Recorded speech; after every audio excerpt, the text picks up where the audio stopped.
Bismillahirrahmanirrahim. Assalamualaikum warahmatullahi wabarakatuh. Perkenalkan, nama saya Muhammad Tohari, mahasiswa PJJ PAI Fakultas Ilmu Tarbiyah dan Keguruan UIN Siber Syekh Nurjati Cirebon, tahun akademik 2024-2025. Saat ini saya duduk di semester 6 dan di video kali ini adalah tugas dari mata kuliah Inovasi Pengelolaan Lembaga Pendidikan Islam dengan dosen pengampu Bapak Kamalul Iman Billah. Peran saya di lembaga pendidikan yang saat ini saya abdikan adalah berada di MTS Pondok Pesantren Darul Hijrah Polokarto, Sukoharjo, dengan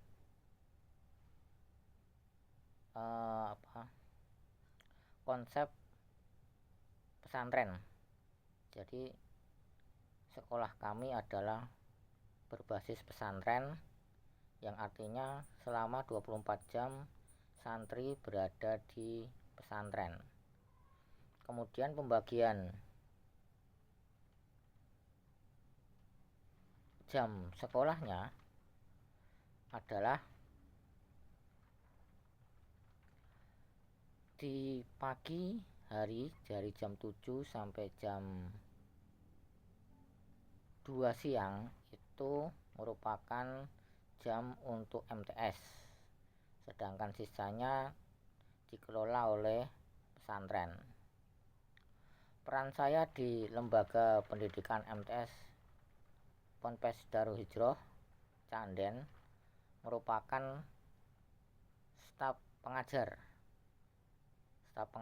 yang difokuskan berada di jam madrasah. Artinya saya sendiri tidak begitu banyak berkecimpung di ranah pesantren, namun kami berfokus pada pendidikan anak ketika berada di jam sekolah. Di MTS sendiri saya juga di samping menjadi pengajar juga sebagai wali kelas, sehingga saya betul-betul mengamati perkembangan siswa dari pagi sampai siang, termasuk pada sistem keuangan sendiri. Kami juga meskipun tidak terlibat, namun banyak sedikit mengetahui tentang kondisi pesantren dan keuangan anak-anak. Dalam hal ini adalah uang saku.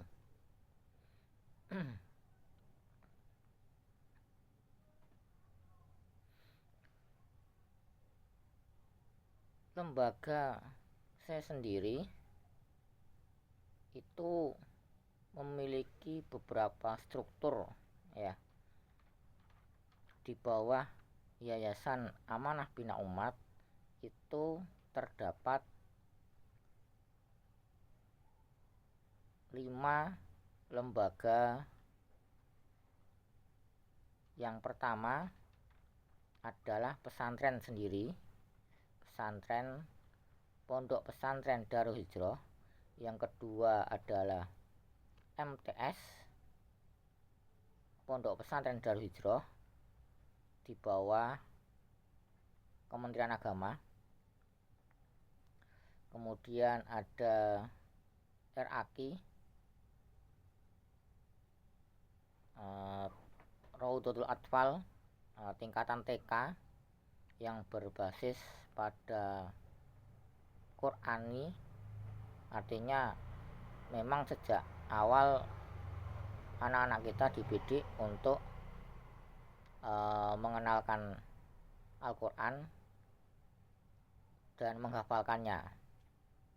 Kemudian yang keempat ada rumah tahfidz atau rumah Quran yang memang fokusnya adalah di tahfidzul Quran, dan ini targetnya adalah anak-anak tingkat SD dengan jam pembelajaran sore hari, atau kalau kita kenal di luar itu adalah TPQ. Yang selanjutnya ada rumah dakwah. Nah, rumah dakwah ini fokusnya lebih banyak di dakwah kemasyarakatan, ya, daurah-daurah ataupun kajian-kajian rutin, termasuk kalau di bulan Ramadan sebagai distributor bagi pengisi-pengisi di setiap masjid atau tempat yang membutuhkan. Fokus pada di MTS sendiri, karena saya memang difokuskan di MTS sebagai guru pengajar. Problematika yang nampak, yang muncul, yang dapat saya perhatikan adalah adanya pendanaan yang kurang lancar, ya, adanya pendanaan yang kurang lancar sehingga mengakibatkan beberapa program itu mengalami kendala. Memang tidak kita pungkiri bahwasanya setiap program tentu kita membutuhkan pendanaan, sedangkan di MTS kami sendiri karena swasta, termasuk di pesantren, ya, termasuk di pesantren, pendanaan yang utama itu berada dari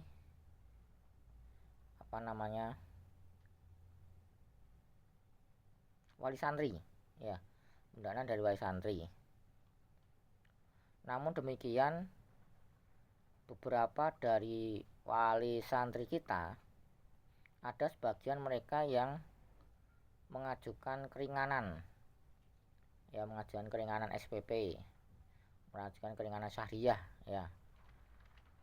Ada yang 50%, ada yang 20%, sehingga mau tidak mau akan mengurangi pembiayaan yang akan masuk ke pesantren. Di samping itu pula juga terjadi beberapa permasalahan, yakni wali santri itu ada yang menunggak. Jadi iuran bulanan syariah SPP itu menunggak hingga tidak hanya 2-3 bulan, namun ada yang hingga 2 tahun, ada yang 2,5 tahun.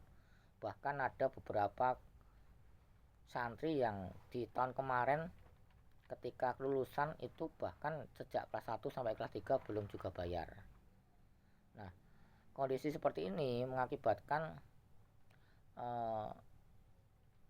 beberapa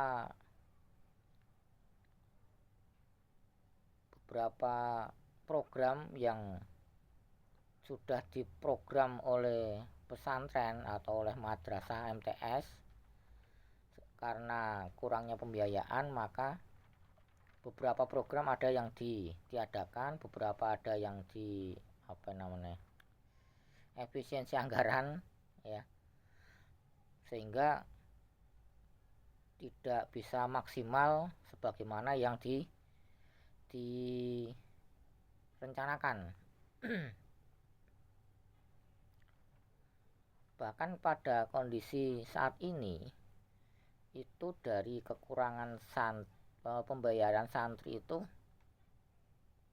mencapai sekitar 500-an juta sekian.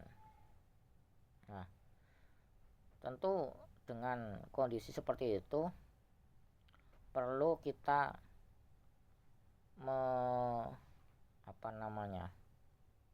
mencari sebuah inovasi agar permasalahan ini dapat terselesaikan. Dari pihak yayasan pun sebenarnya juga sudah melakukan beberapa langkah untuk menyelesaikan permasalahan ini, seperti misal belum lama ini kita sudah kita bentuk Lazis, lembaga amal zakat infak sodakoh, yang fungsinya adalah menggali pembiayaan pendanaan dari para muhsinin kaum muslimin. Kemudian kita juga sudah mulai mengadakan atau membuat amal usaha seperti koperasi pesantren, kopontren. Namun untuk kopontren ini memang belum maksimal dalam mensuplai keuangan guna membackup program-program yang ada di pesantren.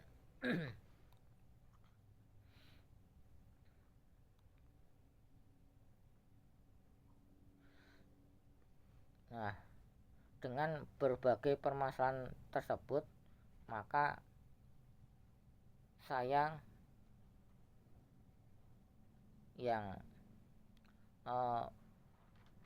ngonangi atau mengetahui kondisi keuangan dari pesantren memiliki beberapa inovasi terkait dengan keuangan pesantren supaya setidaknya sedikit memberikan solusi agar permasalahan keuangan pesantren ini dapat terselesaikan, atau kalau tidak terselesaikan minimal ya mengurangi beban dari permasalahan yang ada hari ini. Yang salah satunya yang dapat kita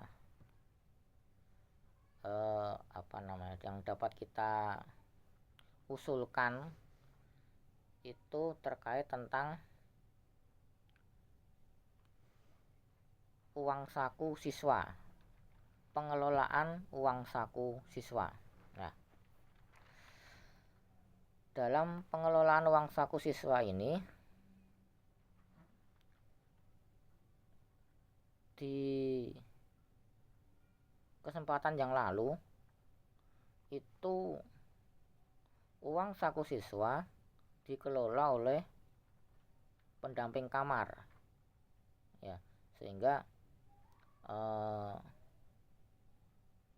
pesantren tidak begitu mengetahui kondisi bagaimana sistem keuangan daripada uang saku ini tadi. Kemudian alurnya adalah dari wali santri itu diberikan ke santri, kemudian santri dititipkan ke guru pendamping kamar.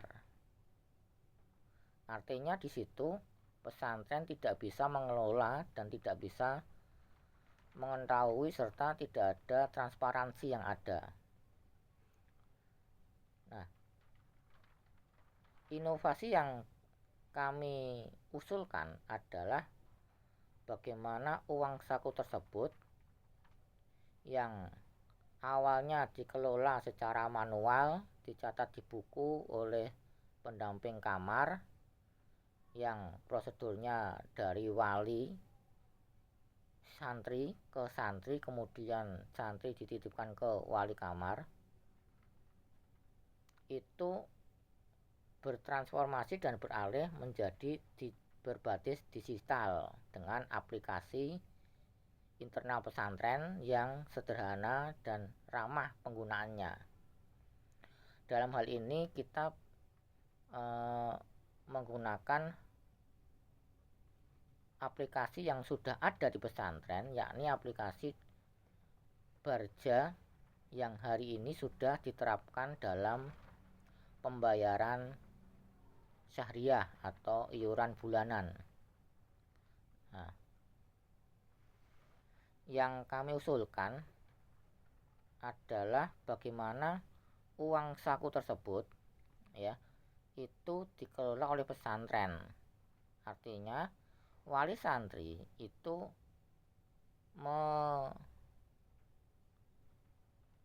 menyetorkan uang saku anak melalui kasir pesantren berbarengan dengan iuran bulanan yang rutin sudah dijalankan.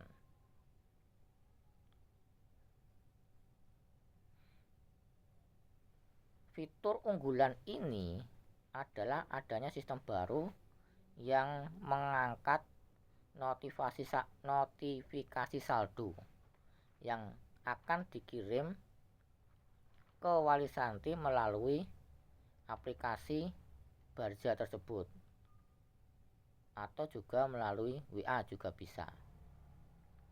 Yang artinya nanti orang tua itu dapat memantau aktivitas keuangan anaknya ketika di pesantren, jajannya satu hari itu habis berapa, satu bulan habis berapa, serta adanya riwayat keuangan dari santri terkait dengan uang saku tersebut. Dan orang tua pun juga bisa mengetahui jumlah uang saku anak ya, kemudian sisa berapa ya, itu orang tua bisa mengetahui. Artinya di sini terjadi sistem yang efisien, kemudian ada transparansi dan akuntabel, sehingga pengelolaan keuangan pesantren akan lebih baik. Kenapa ini kita usung atau kita angkat dalam keuangan? Setidaknya dengan adanya pengelolaan uang saku anak yang masuk ke pesantren ya, itu menurut saya setidaknya ada dua permasalahan yang dapat terselesaikan dengan satu solusi yang ini ya. Yang pertama adalah ketika uang saku itu dibayarkan berbarengan dengan iuran bulanan yang akan langsung masuk pada kasir pesantren dan dikelola oleh pesantren, secara otomatis semua wali itu dapat membayarkan iurannya atau membayar SPP tadi ya. Karena dibarengkan dengan uang saku, artinya tidak mungkin seorang wali santri hanya masuk ke kasir kemudian menitipkan uang saku untuk anaknya saja, sedangkan iurannya tidak dibayarkan. Pun dari pesantren kita bisa lihat beberapa dari wali yang memiliki kendala pembayaran itu dapat melihat juga berapa sih uang saku yang diberikan ke anaknya kan gitu. Sehingga di sini tidak akan terjadi wali santri yang hanya menitipkan anak di pesantren, kemudian memberikan uang saku kepada anaknya, namun tidak membayar iuran bulanan. Yang pertama itu. Yang kedua, dengan adanya uang saku yang dikelola oleh pesantren, artinya santri itu tidak membawa uang cash, uang ya, tidak membawa uang, sehingga tidak akan terjadi kehilangan uang. Santri kehilangan uang itu tidak akan terjadi karena memang santri tidak membawa uang. Nah, setidaknya dua permasalahan tersebut terselesaikan dengan satu solusi ini. Di samping pengembangan inovasi ini juga mendukung kelancaran administrasi tadi ya. Wali santri semuanya akan membayar baik separuh maupun seberapapun kan gitu. Dan kita pun tidak akan memaksa. Kalau memang betul-betul tidak ada, ya silahkan dipilih antara bayar iuran bulanan atau uang saku anak kan gitu. Atau ya separuh-separuh lah ya gitu.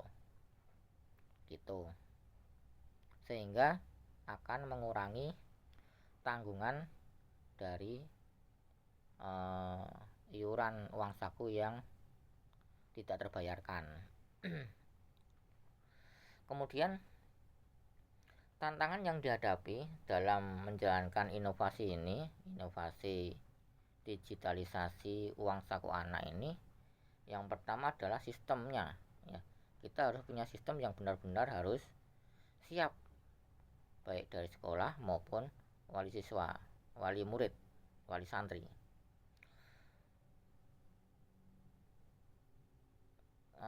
Tingkat literasi digital pun juga harus ditingkatkan bagi wali santri, sehingga wali santri itu dapat melihat atau mengetahui dengan gadget yang ada sekarang perkembangan keuangan anak. Di samping itu pula perlu adanya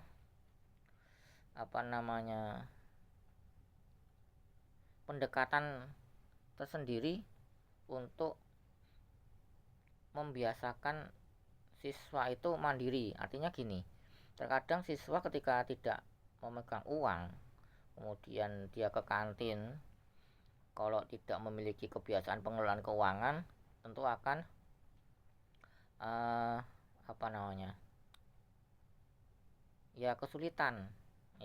kesulitan dalam merencanakan pengeluaran keuangan. Apalagi tadi tidak memegang uang cash ya. Dikiranya uangnya tabungan masih banyak, dia jajan banyak, tahu-taunya belum ada setengah bulan sudah habis uangnya kan gitu. Sedangkan di pesantren tentu juga memiliki aturan keuangan yang maksimal anak bisa membelanjakan itu berapa kan gitu. Kemudian hambatan yang terbesar dalam inovasi digitalisasi uang saku santri ini adalah keterbatasan sumber daya manusia yang dimiliki. Jadi pesantren belum banyak memiliki ahli-ahli dalam keterampilan dan literasi keuangan serta teknologi. Jadi kita memang butuh orang yang memiliki kemampuan di situ. Sedangkan di pesantren rata-rata untuk literasi keuangan dan teknologi masih kurang. Kemudian minimnya sarana prasarana, ya efek samping dari ini tadi, keuangan yang rendet, yang sulit, sehingga sarana prasarana untuk mendukung suatu program itu juga minim, baik komputer, ya bentuk fisik komputer, jaringan internetnya, serta sistem aplikasi yang mau dipakai. Kemudian kurangnya kesadaran dari wali santri sendiri terkait dengan pentingnya pencatatan dan perencanaan pengeluaran. Jadi terkadang wali santri pun juga kurang sadar tentang manajemen keuangan. Setiap anaknya minta dikasih, Nah, itu juga salah satu dari hambatan. Ya. Kemudian solusi yang dapat kita tawarkan adalah membentuk tim. Jadi memang untuk menjalankan inovasi ini kita butuh tim yang di situ betul-betul diisi oleh orang-orang yang menguasai teknologi serta literasi keuangan, sehingga program ini dapat berjalan dengan baik. Kemudian untuk komputer kita gunakan yang ada dulu, tidak perlu menambah unit kan gitu ya. Kita gunakan yang ada dulu, seperti yang di kasir sudah ada, kita gunakan. Kemudian sistemnya pun juga kita tidak membuat sistem yang baru, kita hanya mengupgrade saja. Jadi sebenarnya di madrasah kami sudah ada sistem aplikasi Barja ya tadi ya. Hanya saat ini itu baru mencakup pada keuangan iuran saja, iuran SPP Syahriah saja, belum masuk pada ranah uang saku, serta wali santri masih belum bisa mengaksesnya. Namun ketika itu bisa di-upgrade, yang pembiayanya sebenarnya tidak banyak, jadi sekitar Rp250 per anak ditambah 150.000. Jadi kalau kita punya santri sekitar 350-an, ya tinggal dikalikan saja 350 dikali 250, ya ditambah 150.000. Tidak banyak sebenarnya, namun terkadang kita juga terkendala pada kembali keuangan yang ada.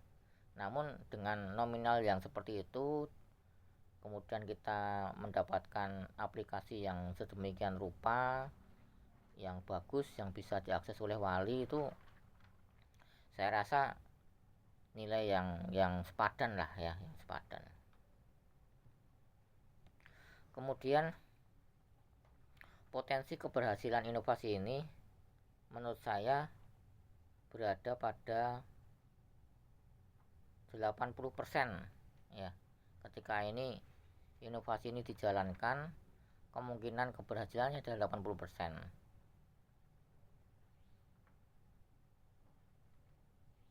Dengan catatan tadi ya,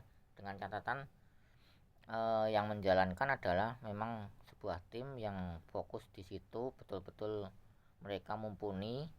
Kemudian aplikasi bisa di-upgrade sehingga bisa